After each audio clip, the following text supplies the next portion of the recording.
আসসালামু আলাইকুম। অন্যান্য ধর্মের যারা দেখছেন তাদের প্রতি আন্তরিক শুভেচ্ছা ও ভালোবাসা। এবারও খেলা হচ্ছে না ব্রাজিলের জার্সিতে নেইমারের।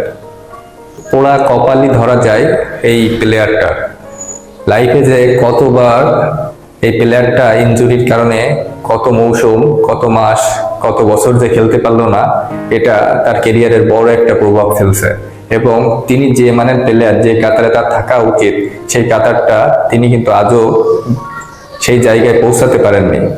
ব্রাজিলের দর্শকদের হয়ে খুবই এটা খারাপ লাগার বিষয় যে নেইমারের মতো একটা প্লেয়ার থাকতেও ব্রাজিলের দর্শকরা ফুটবল বিশ্বকাপের সেমিফাইনালে উঠতে পারেনি বা তারা ওই পর্যায়ে যাইতে পারেনি।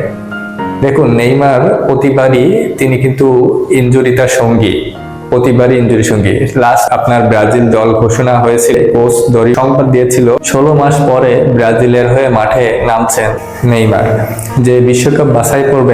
আর্জেন্টিনা এবং কলম্বিয়ার হয়ে মাঠে নামার কথা ছিল এই বিশ্ব তারকার, কিন্তু শেষ মুহূর্তে এসে আবারও সেই ইনজুরি হানা দিল এবং তার পরবর্তীতে দলে জায়গা করে নিয়েছে আবার নতুন করে রিয়াল মাদ্রিদ ফরওয়ার্ডার এনরিকে।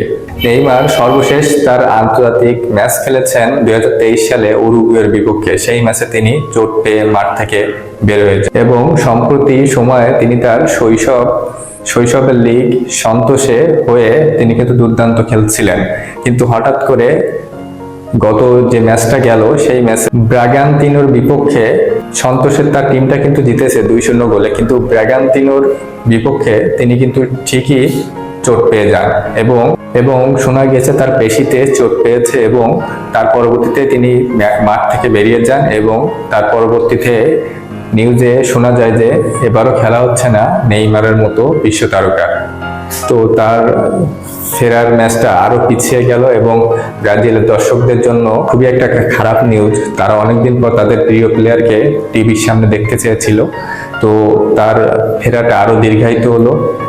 তো অবশ্যই কাম্য থাকবে যে খুব দ্রুত তিনি ব্রাজিল দলের জার্সিতে ফিরবেন এবং সমস্ত ইনজুরি কাটিয়ে ভালোভাবে ফিরবেন এবং ব্রাজিলকে একটি অন্তত ফুটবল বিশ্বকাপ এনে দিবেন।